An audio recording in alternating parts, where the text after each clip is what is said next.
Assalamualaikum warahmatullahi wabarakatuh. Halo semuanya, perkenalkan nama saya Elizabeth Nurtiabuana. Di video kali ini saya akan menyampaikan secara singkat mengenai hasil resum dari video YouTube yang diunggah di akun YouTube Profesor Fitri.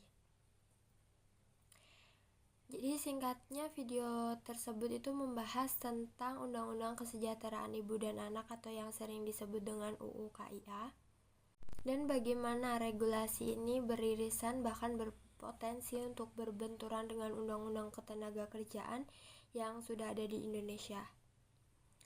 Jadi Undang-Undang Kesejahteraan Ibu dan Anak atau UU KIA merupakan regulasi baru yang bertujuan untuk memberikan perlindungan maksimal terhadap hak-hak perempuan, khususnya bagi para ibu di ranah ketenagakerjaan. UU KIA lahir di tengah isu ketimpangan gender dan kebutuhan kesejahteraan ibu dan anak yang semakin kompleks. Regulasi ini memberikan ketentuan lebih luas dibandingkan dengan Undang-Undang Ketenagakerjaan sebelumnya. Salah satu fokus utamanya yaitu untuk memperkuat hak cuti ibu pekerja dalam mendampingi proses kelahiran dan pengasuhan anak. Salah satu ketentuan penting dalam UU KIA adalah hak cuti melahirkan selama paling sedikit itu 6 bulan. Rinciannya adalah 3 bulan pertama dibayar penuh atau 100% dan 3 bulan berikutnya dibayar 75% dari upah. Ketentuan ini diharapkan memberi waktu yang cukup bagi ibu untuk memulihkan kondisi pasca persalinan dan memberikan ASI eksklusif bagi anak. Namun dalam mekanisme pembayaran gaji ini belum dijelaskan secara rinci dalam UU KIA. Selain cuti bagi ibu, UU KIA juga mengatur hak cuti pendampingan bagi suami.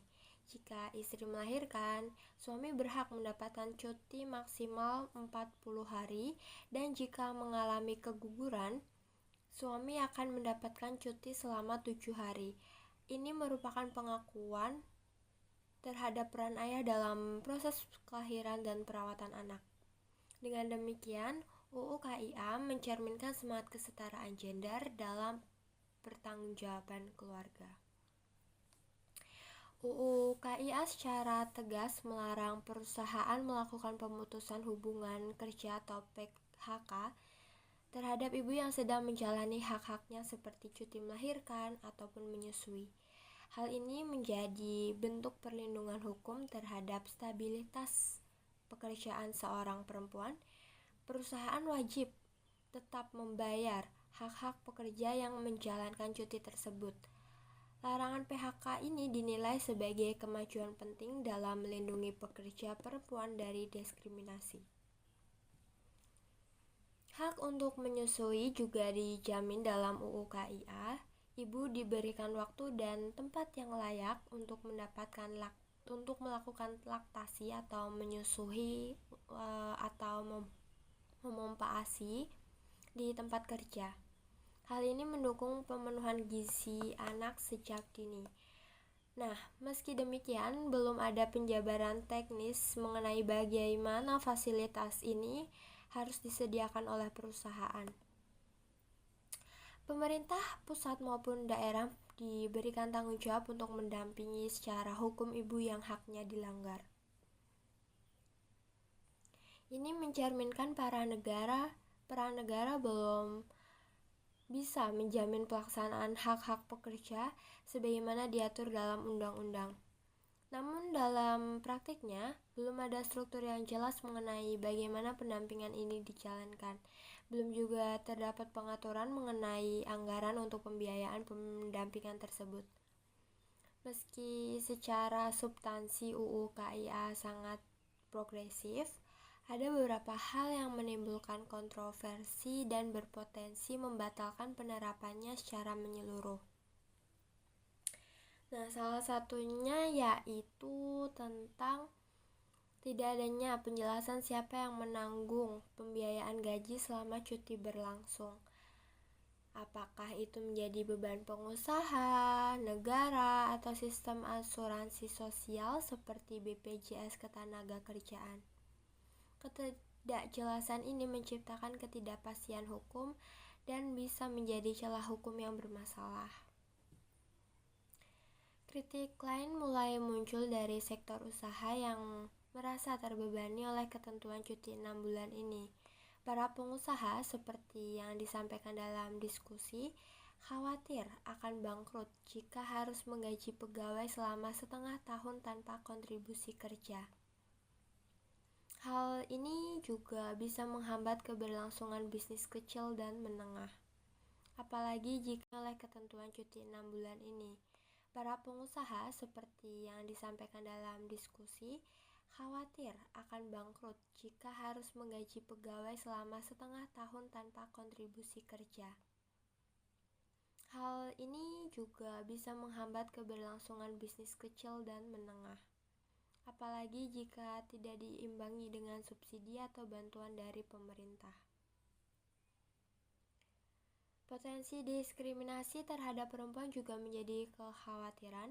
Beberapa pengusaha dapat memilih untuk tidak merekrut tenaga kerja perempuan karena dianggap terlalu beresiko menimbulkan beban tambahan.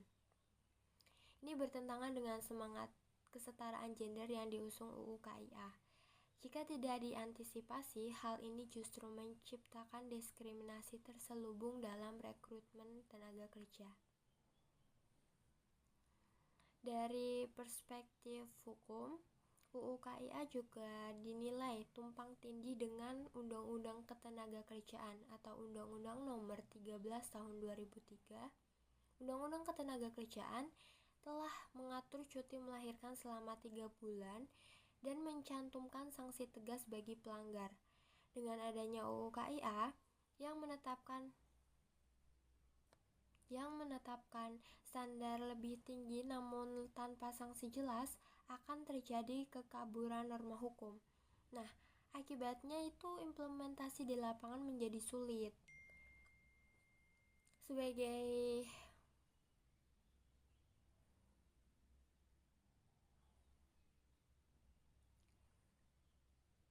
Saya melihat UU KIA menghadapi kendala dalam harmonisasi peraturan perundang-undangan.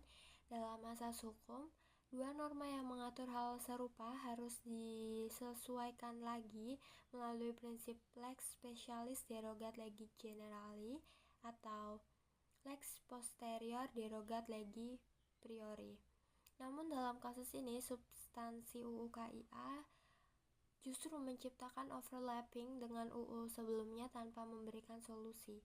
Ini bisa menimbulkan kekacauan dalam implementasinya. UU KIA seharusnya hadir untuk memperkuat UU Ketenagakerjaan, bukan untuk melemahkannya. Jika memang ingin mengatur lebih rinci, maka UU KIA perlu dilengkapi dengan peraturan pelaksanaan dan harmonisasi antar sektor, termasuk pengaturan siapa yang membiayai, siapa yang mengawasi, dan bagaimana sanksi dijatuhkan. Tanpa itu, pelaksanaannya akan mandek di lapangan. Selain itu, UU KIA beresiko menimbulkan efek domino terhadap hubungan industrial. Pengusaha akan merasa dirugikan dan bisa menurunkan tingkat perekrutan perempuan. Hal ini bertentangan dengan semangat perlindungan perempuan dalam dunia kerja. Maka dari itu, negara harus aktif hadir melalui regulasi turunan dan insentif bagi pengusaha. Nah, teman-teman sekalian, kesimpulan yang dapat diambil yaitu UU KIA merupakan langkah besar dalam perlindungan ibu dan anak, namun perlu diperkuat dari sisi teknis dan hukum. Sebagai seorang mahasiswa hukum, saya melihat perlunya penyempurnaan regulasi agar tidak menimbulkan konflik norma dan kekosongan implementasi. Harmonisasi dengan UU Ketenagakerjaan sangat penting agar keadilan tidak hanya berada di atas kertas. UU KIA harus menjamin tidak hanya hak, tetapi juga mekanisme nyata untuk menjamin hak tersebut ditegakkan. Saya ucapkan banyak terima kasih untuk teman-teman yang sudah menyimak video ini. Jangan lupa untuk terus kritis terhadap setiap produk hukum yang lahir. Dan semoga materi ini bisa menambah pemahaman kalian, khususnya dalam bidang hukum ketenagakerjaan dan perlindungan perempuan. Sampai jumpa di video berikutnya. Wassalamualaikum warahmatullahi wabarakatuh.